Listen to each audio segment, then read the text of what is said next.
En 1994, Jean-Paul Belmondo perd sa fille dans un incendie. En 2001, un AVC le terrasse. Les médecins doutent qu'il remarche un jour. Il est remonté sur scène 2 ans plus tard, debout, souriant, comme si rien ne pouvait vraiment l'abattre. Celui qui n'a jamais vraiment joué. Celui qui a toujours été lui-même à l'écran comme dans la vie.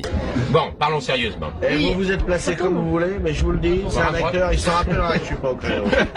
Et ça, parce qu'il n'est pas dans le créneau, ça c'est pas Et juste. vous êtes là pourquoi ce soir, là, vous, tous Qui? Vous, tous. Qu'est-ce qu'il y a? Qu'est-ce que Vous c'est la êtes là question? pourquoi ce soir? Qu'est-ce qu'on a pour ça? Non, on recommence. Quel est le C'est cachet? la fin du dîner, là. Vous êtes là pourquoi ce soir? On est là pour la sortie du disque de Carlos Santamayor. Et vous l'avez écouté, ce Ouais. disque? Non, pas encore. Ah ben non, on a invité pour l'instant. Pour l'instant, on a écouté le dîner, ça a été Il est parfait. épatant. Rien à dire, y a rien à dire. Il est pas dans. Et moi, Vous l'avez écouté, le disque? mec, soirée matin. Il était épatant. Faut vraiment l'écouter, l'acheter. Pas trop cher, achetez-le. Donc, en fait, vraiment. Ça me fera plaisir, vous ferez une bonne action pour moi aussi. Et c'est bon, c'est bon. Le cascadeur qui faisait ses propres scènes d'action quand les autres envoyaient leur doublure. Le boxeur qui aurait pu être champion. Le séducteur qui faisait craquer les femmes sans même essayer. L'homme qui traversait les films comme il traversait la vie, avec une désinvolture souveraine, un sourire en coin, et cette impression permanente qu'il prenait tout à la légère alors qu'il prenait tout au sérieux. Jean-Paul Belmondo naît le 9 avril 1933 à Neuilly-sur-Seine. Son père, Paul Belmondo, est un sculpteur reconnu, un homme de travail, de discipline, d'exigence tranquille. Sa mère, Madeleine, est peintre. Jean-Paul grandit dans un environnement artistique, mais sans ostentation. On travaille, on crée, on ne se vante pas. À l'école, Jean-Paul est un cancre joyeux. Il préfère la boxe au livre. Il monte sur le ring dès l'adolescence. Il est doué, vraiment doué. Mais la boxe ne sera pas sa voie. Il entre au Conservatoire national d'art dramatique de Paris. Ses professeurs ne sont pas convaincus. L'un d'eux lui prédit une carrière médiocre. Jean-Paul Belmondo encaisse le coup, comme il encaissera tous les coups de sa vie, et continue. En 1959, Jean-Luc Godard lui offre le rôle de Michel Poicard dans À bout de souffle. Un film sans argent, sans star, tourné dans les rues de Paris avec une caméra portée à l'épaule.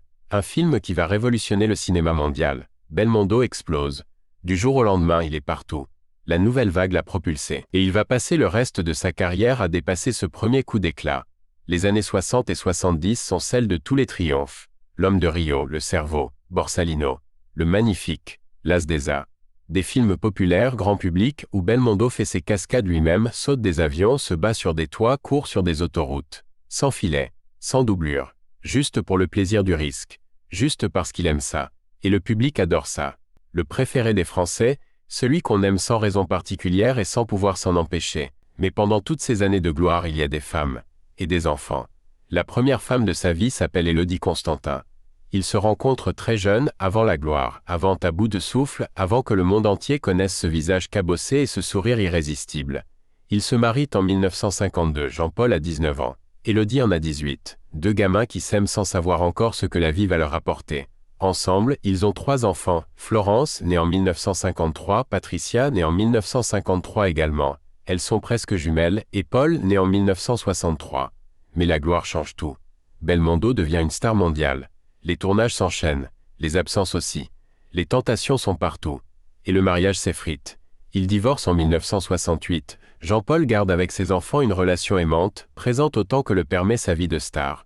Florence, Patricia et Paul grandissent avec la conscience d'avoir un père immense et avec toutes les complications que ça implique. Après Élodie, il y a Ursula Andress. La star de James Bond, magnifique, libre, indépendante. Une liaison passionnée, tumultueuse qui ne durera pas. Pas d'enfant, juste une histoire intense comme Belmondo en vivait beaucoup. Et puis, dans les années 70, il rencontre Carlos, dit Carlos, non pas le terroriste, une belle brésilienne dont il tombe éperdument amoureux. Ils vivent ensemble de longues années. De cette relation naît Stella en 1992. Belmondo a 59 ans. Il est père pour la 4e fois. Et ceux qui le connaissent disent que Stella est la lumière de ces dernières décennies. Celle qu'il regarde avec une tendresse particulière. Celle qui lui a rappelé, à un âge où beaucoup se contentent de regarder derrière eux, qu'il y avait encore quelque chose devant. Mais la vie de Belmondo n'est pas seulement une histoire de triomphe et d'amour. Elle est aussi marquée par la tragédie la plus insupportable. Le 9 novembre 1994, Patricia, sa fille cadette, meurt dans un incendie chez elle. Elle a 41 ans. L'incendie est accidentel. Patricia laisse derrière elle 2 enfants. Belmondo perd sa fille. La nouvelle dévaste le monde du cinéma. Mais Belmondo ne parle pas. Il ne pleure pas en public. Il encaisse. Il se mure dans ce silence pudique qui est sa marque, cet homme qui a joué 1000 héros à l'écran et qui, dans la vraie vie, affronte la douleur sans filet, sans caméra, sans audience. Ceux qui l'ont vu après la mort de Patricia disent qu'il n'était plus tout à fait le même. Quelque chose s'était éteint derrière les yeux. Pas la joie de vivre, elle était trop profondément ancrée en lui pour disparaître complètement. Mais une légèreté, une insouciance, comme si la mort de Patricia lui avait rappelé que même les invincibles sont mortels. Il continue pourtant, il tourne. Il monte sur scène, il a toujours adoré le théâtre, cette communion directe avec le public sans filet de la pellicule. Et puis, en 2001, un AVC sévère le terrasse pendant le tournage d'un film. Belmondo est hospitalisé en urgence. Le monde retient son souffle. Va-t-il s'en sortir? Va-t-il remarcher? Reparler?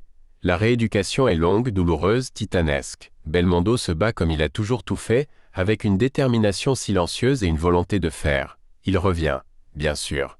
Comment Belmondo ne reviendrait-il pas? En 2009, il monte sur scène dans Kin, une pièce sur un acteur génial et autodestructeur. Le public est debout. Les larmes coulent dans la salle. Pas seulement parce que Belmondo joue bien, mais parce que le voir là, debout, vivant, présent, est déjà en soi un miracle. Pendant ces années difficiles, ses enfants sont là. Florence et Paul sont à ses côtés dans les moments de crise. Ils veillent, ils protègent, ils gèrent. Stella, la plus jeune, grandit en voyant son père se battre, et elle apprend quelque chose d'essentiel sur la résilience et le courage. La tribu Belmondo se resserre autour de lui. Sans guerre d'héritage, sans bagarre médiatique, sans trahison publique. Juste une famille qui s'aime et qui se tient. Le 6 septembre 2021, Jean-Paul Belmondo s'éteint à Paris dans son appartement du quai Bourbon. Il a 88 ans. La France perd l'un de ses monuments les plus aimés. Les hommages affluent de partout, de Cannes à Hollywood, de Paris à Rio. Emmanuel Macron déclare que la France a perdu un trésor national. Des milliers de Français se rassemblent spontanément devant le théâtre Marigny, devant la Cinémathèque, sur les Champs-Élysées. Pas parce qu'on leur a demandé, mais parce qu'ils en ressentent le besoin, parce que Bebel était le leur. Les obsèques ont lieu en l'église Saint-Germain-des-Prés. Florence, Paul et Stella sont là, unis, dignes, silencieux dans leur douleur. Pas d'interview, pas de déclaration fracassante, pas de guerre d'héritage dans les médias. Juste 3 enfants qui disent au revoir à leur père. Comme des gens normaux, dans une famille normale. Même si rien dans cette famille n'a jamais vraiment été normal. Alors quel héritage laisse Jean-Paul Belmondo? Des films. Des dizaines de films que les Français regardent encore en famille avec nostalgie et avec joie. L'homme de Rio, Borsalino le Magnifique, L'As des As. Des œuvres qui ne vieillissent pas parce qu'elles ne cherchaient pas à être autre chose que ce qu'elles étaient.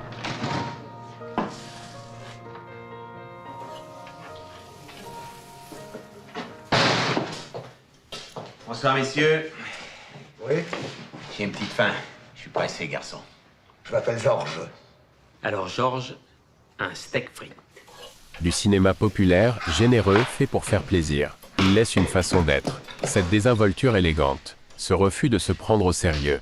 Cette conviction profonde que le travail bien fait est sa propre récompense et que la gloire est une belle chose tant qu'on ne la laisse pas vous changer. C'est un petit peu de sel. Il laisse une famille soudée. Florence, Paul, Stella. 3 enfants qui portent son nom avec fierté et sans esbrouf. Qui ont appris de lui que l'essentiel n'est pas dans les projecteurs mais dans les gens qu'on aime. Qui ont traversé avec lui les pires moments, la mort de Patricia, l'AVC, les années de rééducation, et qui sont restés là. Jean-Paul Belmondo n'était pas parfait. Il a été absent.